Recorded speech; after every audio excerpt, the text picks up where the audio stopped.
Bir kere yükselen bayraq bir daha enməz.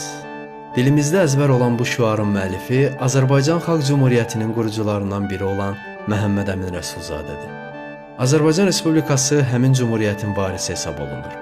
Rəsulzadə 31 yanvar 1884-cü ildə Bakının Novxanı kəndində doğulub. Adam bu cümləni oxuyanda doğum günün mübarək bəy demək istəyir. Sözlərin bugünkü buraxılışı bütün qurucu babaları dərin ehtiramla anır. Buraxılış Rəsulzadənin Cümhuriyyətin yaradılmasında gördüyü işlərə həsr edilir.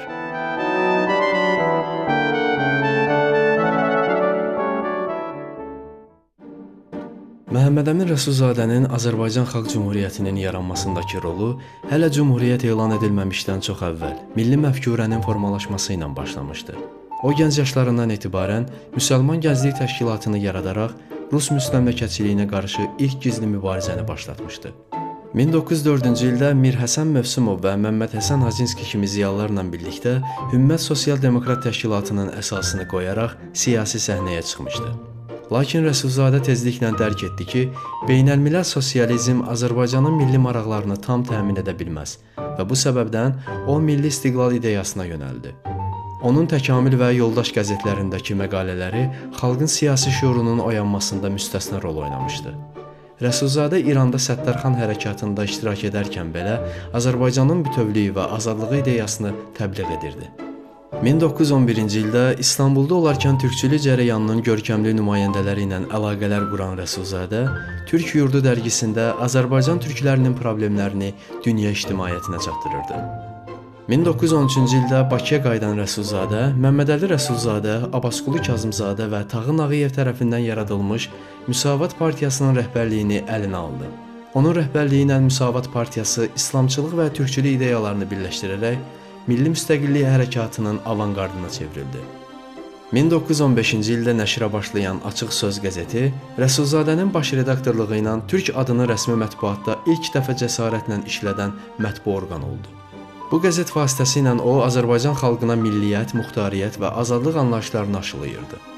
Rəsulzadənin irəli sürdüyü türkləşmək, islamlaşmaq və müasirləşmək üçlüyü sonradan Cümhuriyyətin bayrağındakı üç rəngin fəlsəfi təməlini təşkil etdi. 1917-ci ilin fevral inqilabından sonra Rəsulzadə Rusiyadakı siyasi boşluqdan istifadə edərək Azərbaycanın muxtariyyəti tələbini daha qətiyyətlə irəli sürdü.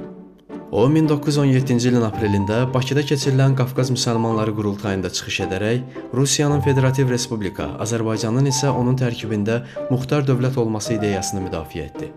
Bu qurultayda Əlimərdan bəy Topçubaşov, Fətəli xan Xoyski və Nəsib bəy Yusufbəyli kimi şəxsiyyətlər də Rəsulzadə ilə çiyin-çiyinə mübarizə aparırdılar.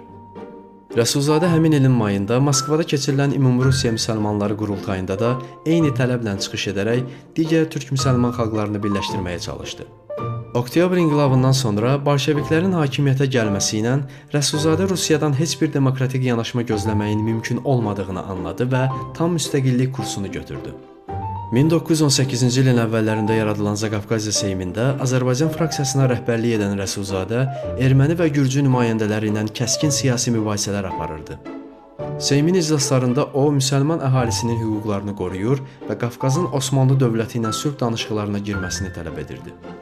Trabzon və Batum konferanslarında Azərbaycan nümayəndə heyətinin tərkibində olan Rəsulzadə Osmanlı dövləti ilə strateji əlaqələrin qurulmasında həlledici rol oynadı. Batum danışıqları zamanı Rəsulzadə Türkiyə nümayəndə heyətinin rəhbəri Xəlil bəylə gizli görüşlər keçirərək Azərbaycanın müstəqilliyi halında Osmanlının hərbi yardım edib etməyəcəyini dəqiqləşdirirdi. Gürcülərin Seymdən çıxaraq müstəqillik elan etməsi Azərbaycanın da öz taleyini həll etməsini qaçılmaz etdi.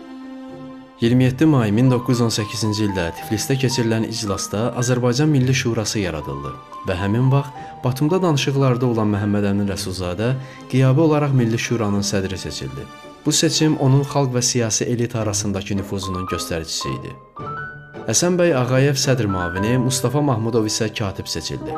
Ertəsi gün 28 may 1918-ci ildə Milli Şura İstiqlal bəyannaməsini qəbul edərək Azərbaycan Xalq Cümhuriyyətinin yaradıldığını dünyaya elan etdi. Rəsulzadə bu bəyannamənin mətninin hazırlanmasında və ideoloji əsaslandırılmasında birbaşa iştirak etmişdi. Bəyannamədə xalqın hakimiyyətin mənbəyi olduğu və bütün vətəndaşların bərabər hüquqlara malik olduğu xüsusi vurğulanırdı. Rəsulzadə Batumdan qayıtdıqdan sonra Milli Şuranın fəaliyyətinə rəhbərlik edərək dövlət quruculuğu prosesini sürətləndirdi. İstiqlalın elanından dərhal sonra Rəsulzadə və silahdaşları Gəncəyə köçərək müvəqqəti paytaxtda fəaliyyətə başladılar. Gəncə dövründə Rəsulzadə Qafqaz İslam Ordusunun komandanı Nuru Paşa ilə mürəkkəb diplomatik danışıqlar aparırdı. Nuru Paşanın bəzi müdaxilələrinə və Milli Şuranın buraxılması tələbinə baxmayaraq, Rəsulzadə diplomatik məharəti sayəsində dövlətçilik ənənələrini qoruyub saxlaya bildi.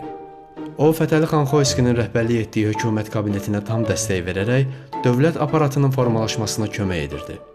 17 iyun 1918-ci ildə Milli Şuranın müvəqqəti olaraq fəaliyyətini dayandırması qərarı Rəsulzadənin ölkədəki siyasi böhranı həll etmək üçün atdığı taktiki bir addım idi.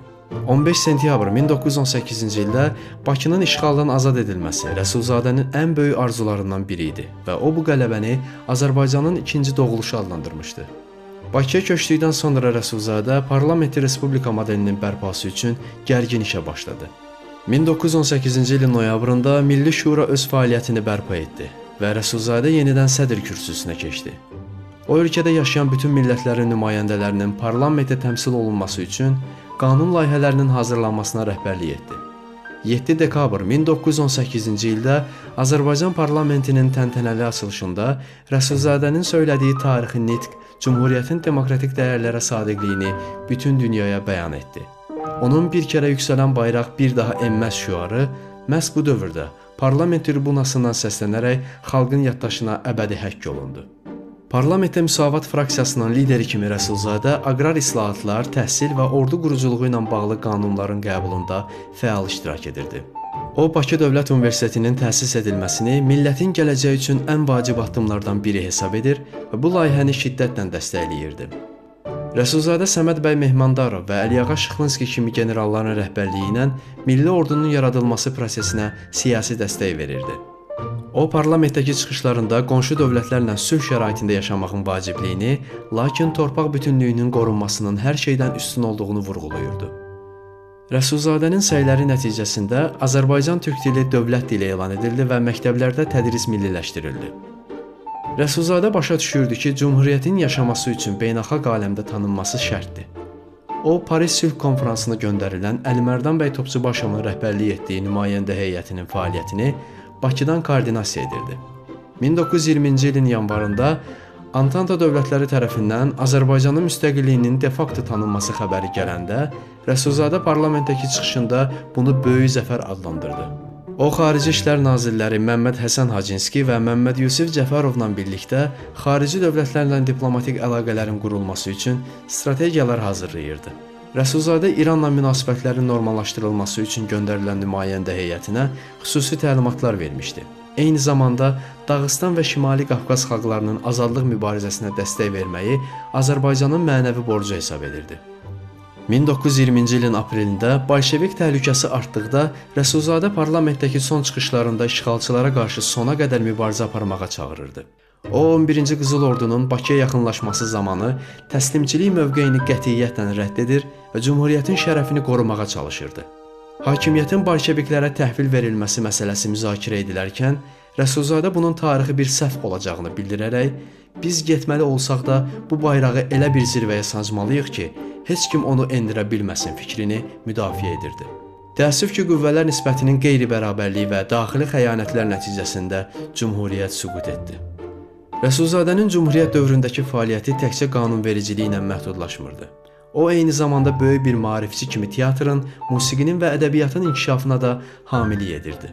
O, Üzeyir Hacıbəyovla yaxın dostluq edir, milli operanın və mətbuatın inkişafı üçün dövlət vəsaitinin ayrılmasına nail olurdu. Rəsulzadənin dövlətçilik anlayışı sadəcə sərhədlərin qorunması deyil, həm də milli ruhun və mədəniyyətin inkişafı üzərində qurulmuşdu. O, qadınlara seçki hüququnun verilməsini təmin edən qanunun qəbulunda israr edərək Azərbaycanın şərqdə ilk demokratik respublika olduğunu sübut etdi. Aprel işğalından sonra Rəsulzadənin həbsi və sonrakı mühacirət həyatı başlasa da, onun 23 ay ərzində qurduğu dövlət Azərbaycan xalqının tarixində silinməz iz qoydu. Onun rəhbərliyi altında Azərbaycan parlamenti 140-dan çox iclas keçirmiş və 230-dan çox qanun qəbul etmişdi. Rəsulzadənin Cümhuriyyət quruculuğundakı fəaliyyəti Azərbaycan xalqına özünü idarə etmək qabiliyyətini və azadlıq eşqini aşıladı.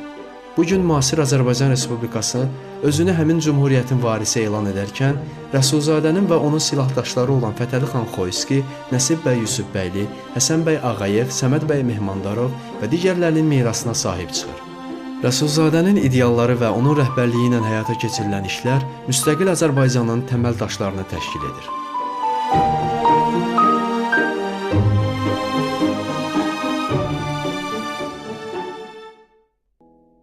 Sözlənilən layihənin veb-saytından və Ko-fi platformasından dəstək olanlara onların adlarını vurğulamaqla təşəkkür edirəm.